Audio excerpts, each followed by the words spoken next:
San Diego State and Texas Southern. I was just telling you off air how good the Aztecs looked against UCSD in their exhibition game at Viejas just the other night. So let's welcome in the head coach of San Diego State, Brian Dutcher. Coach, as always, great to have you on. Tomorrow night, opening night.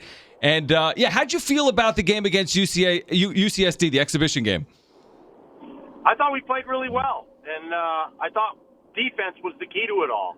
I think they shot 28% from the field for the game, and the best Aztec teams we've had have been the ones that can defend and rebound, and hopefully that will be the case with this year's club. I find college basketball so fascinating because, I cut my teeth, obviously, in football at the college level and then the NFL. There are no preseason games in college football. And in the NFL, the preseason games, you really already know what your veterans are doing. You're just watching the rest of the depth of your roster perform, potentially for the first time, to see what you really have. So what does a preseason teach you in college basketball? You get to see somebody else. They have a different way of doing things, like Point Loma, UCSD. They really spread the floor, shoot a lot of threes, maybe don't drive it as much as some other teams. And so it just gives you a different look. And you think the couple extra games for basketball are not a big deal. They get up to the NBA level, they're playing 100 games. In college, we're playing 30-some, so the extra 2 games are a welcome addition, in my opinion. Brian Dutcher joining us on Xtra. San Diego State opens their season tomorrow night at home at Viejas against Texas Southern. Tickets are available right now at goaztecs.com. Coach, I know you've talked about adding this experience, but I feel like you've added a lot of size, and I don't mean it in height necessarily, but when I was out there Wednesday night against UCSD, I see the physical presence of a Yanni Wetzel. I see the stature of a KJ Fagan. Do you feel as if that will be impactful as well? You've added the experience, but you got some guys with some significant size as well in bulk. Yeah, we have some length on the back line. Yanni Wetzel's probably our tallest and longest player. Nathan Mensah, Joel Mensah, Keyshawn Johnson. A Book, who has not played yet, a rope, is coming off the hip. Hopefully we'll have him back soon. That gives us great length. We don't have as much length at the guard position. When we have Trey and the other guards out there, KJ, Malachi, they're strong kids, but they're not like Jeremy at like 6'3" or 6'4". They're more like 6'1". Do you feel like you have a lot of guys who you can just sort of pepper in there? Like as in you have a lot of interchangeable pieces, or do you feel like you have to do wholesale shift changes with this group of talent you have this year? I felt we played 10 guys against UCSD, and it felt natural. I felt like I shorted on minutes by having 10 guys play because they picked up full court. They exerted great energy. And so if you do that, then you need to use the bench. And so if we continue to be a team that's going to pick up in the full court, turn the other team, put pressure defense on them, then I can see playing 9 or 10 guys a game. Again, Brian Dutcher joining us here on Xtra. San Diego State tomorrow night against Texas Southern at Viejas. Tickets at goaztecs.com. Coach, they moved the three-point line back. Do you like it, and how does it impact things for your team moving into that this year?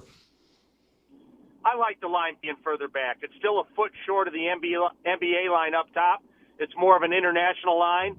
And I think it serves its purpose. It stretches the floor a little further out. You have to take the defense further to prevent that three, and then it opens up more driving lanes. So I think it's good offensively to move it back a little bit.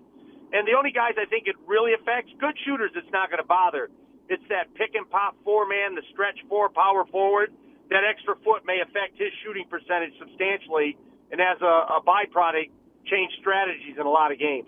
Yeah, how does it affect strategy? That's what I'm interested in. That seems like such a small change, a couple of feet here and there, but it can mean, a number of things, as far as plays that you can run and like you said, spreading the floor in different ways. Yeah, we're more of an NBA game now in the regards to the three-point shot because just like the NBA, the shortest three-point shot is in the corner. So the corner three has higher value.